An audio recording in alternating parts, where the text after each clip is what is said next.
सब सुख लहे तुम्हारी सरना, तुम रक्षक काहू को डरना। कहते हैं कि अगर कोई सच्चे मन से हनुमान जी की भक्ति करता है तो प्रभु उसकी हर बाधा दूर कर देते हैं और जो उनकी शरण में आते हैं उन सभी को आनंद एवं सुख प्राप्त होता है। और जिनकी रक्षा स्वयं हनुमान जी करें तो फिर किसी का डर नहीं रहता। मध्य प्रदेश के रतलाम जिले में एक रमा नाम की विकलांग लड़की थी। उसके माता पिता एक गरीब किसान थे। रमा जब 5 वर्ष की हुई तो एक दैवीय आपदा में उसके माता पिता की मृत्यु हो गई। उसके बाद रमा अपने चाचा के साथ ही रहने लगी। उसकी चाची को रमा का घर में रहना पसंद नहीं था। वह हमेशा रमा को सताया करती थी। एक दिन की बात है, रमा दोपहर को सारा काम करने के बाद जमीन पर बैठकर खाना खा रही थी। अपने पति को घर आया देख चाची ने कहा, सुनते हैं जी, ये रमा घर पे कोई काम नहीं करती और सारा दिन खाती ही रहती है। एक तो इसके माता पिता मर गए और हम पर ये बोझ छोड़ गए। पता नहीं बड़े होने पर इसकी शादी का खर्चा हम कहां से लाएंगे। इसी तरह समय बीतता गया और जब रमा 12 वर्ष की हुई तो एक दिन उसकी चाची ने उसे काम न करने के कारण बहुत पीटा। चाची की पिटाई से रमा बहुत दुखी हुई और उसने अब घर छोड़ने जाने का निश्चय कर लिया। फिर रात को वह चाचा चाची को बिना बताए घर से निकल गई। फिर चलते चलते एक सुनसान इलाके में पहुंची जहां का दृश्य बहुत ही डरावना था। वह मन ही मन सोचने लगी, अब मैं कहां जाऊं। लेकिन वह चाचा के घर भी नहीं जाना चाहती थी। किसी तरह वह डरती हुई वह हनुमान जी के नाम का जाप करती हुई उस सुनसान इलाके को पार कर एक मंदिर में पहुंची। मंदिर के अंदर जाकर उसने देखा कि यह हनुमान जी का ही मंदिर है, जिसके बाद वह बहुत खुश हुई। फिर उस रात रमा वहीं मंदिर के फर्श पर ही सो गई। अगली सुबह जब मंदिर के पुजारी वहां आए तो उन्होंने रमा को जगाया और पूछा, बेटी तुम्हारा नाम क्या है और तुम यहाँ अकेली क्या कर रही हो। तो रमा ने कहा, मेरा नाम रमा है और मेरे माता पिता की मृत्यु हो गई है। माता पिता के मर जाने के बाद मैं अपने चाचा चाची के पास रहती थी। वे दोनों मुझे बहुत पीटते थे, इसलिए मैं यहाँ आई हूँ। पंडित जी, क्या आपके इस मंदिर में मुझे कोई काम मिल सकता है। रमा की बातें सुनकर पुजारी जी की आंखें भर आई और उन्होंने रमा को गले लगाते हुए कहा, बेटी तुम इस मंदिर में काम कर सकती हो और यहीं बगल के कमरे में रह भी सकती हो। पुजारी की बातें सुनकर रमा खुश हो गई और उसने हाथ जोड़कर हनुमान जी को धन्यवाद कहा। फिर पुजारी जी ने कहा, बेटी तुम्हें मंदिर के काम में मेरी मदद करनी होगी और बदले में तुम्हें 3 वक्त का खाना मिल जाएगा। उस दिन से रमा सुबह सुबह सबसे पहले मंदिर की सफाई करती, फिर बाजार जाकर फूल लाती। उसके बाद वह फूलों से हनुमान जी को सजाती। फिर पुजारी जी आते और हनुमान जी की पूजा कर भक्तजनों में प्रसाद बांटते। ऐसे ही सब कुछ चलता रहा। पुजारी जी रमा के काम से बहुत खुश थे। एक दिन की बात है, उस गांव का जमींदार अपने मुंशी के साथ हनुमान जी के मंदिर आया और पुजारी जी को प्रणाम करते हुए बोला, पंडित जी सब कुछ ठीक चल रहा है ना। पुजारी जी ने कहा, जमींदार साहब सब सही चल रहा है। फिर वह मंदिर के अंदर गए तो जमींदार ने देखा कि हनुमान जी की मूर्ति काफी सुंदर तरीके से सजी हुई है। तो जमींदार ने पुजारी जी से पूछा, पंडित जी मूर्ति को क्या आपने सजाया है, बड़ा ही सुंदर लग रहा है।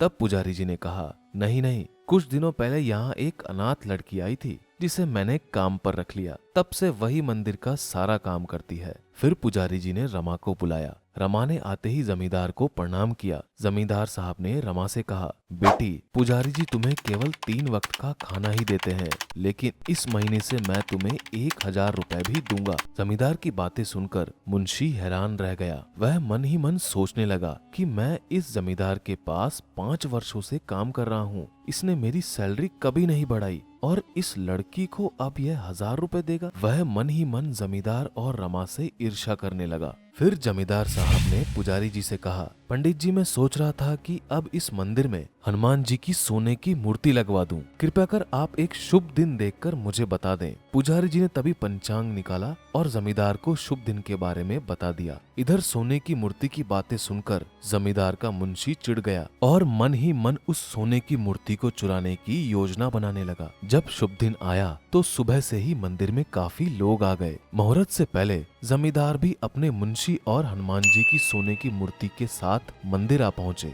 और फिर उन्होंने पूरी विधि विधान से मूर्ति की प्राण प्रतिष्ठा की। उसके बाद मंदिर में आए सभी लोगों को रमा ने प्रसाद खिलाया। शाम हो गई थी। सभी मंदिर से चले गए और रमा भी दिन भर काम करते काफी थक गई थी। वह जैसे ही बिस्तर पर गई उसकी आंखें लग गई और वह गहरी नींद में सो गई। अगली सुबह जब पुजारी जी मंदिर आए तो उन्होंने देखा कि ना आज तो मंदिर की सफाई हुई है और ना ही मंदिर का ताला खुला है। फिर उन्होंने मंदिर का ताला खोला तो उसके होश उड़ गए। उन्होंने देखा कि मंदिर के गर्भगृह से हनुमान जी की सोने की मूर्ति चोरी हो गई और वह जोर जोर से चिल्लाने लगे। पुजारी जी की आवाज सुनकर आसपास के सभी लोग मंदिर के अंदर जमा हो गए। उधर इस बात का पता जब जमींदार को चला तो वे अपने मुंशी के साथ मंदिर पहुंच गए। मंदिर पहुंचते ही मुंशी ने देखा कि रमा वहां नहीं है तो वो कहने लगा, हनुमान जी की वह सोने की मूर्ति रमा ने ही चुराई होगी, वह कहीं दिख भी नहीं रही है। मुंशी की बातें सुनकर वहां के लोग एक दूसरे से कहने लगे, मुंशी जी सही कह रहे हैं, वह लड़की हनुमान जी की मूर्ति चुराकर गायब हो गई है। लोगों की बातें सुनकर जमींदार ने तुरंत पुलिस को फोन कर मूर्ति चोरी होने की सूचना दी। उधर बैकुंठ धाम में हनुमान जी अपने प्रभु श्री राम के साथ बैठे हुए थे।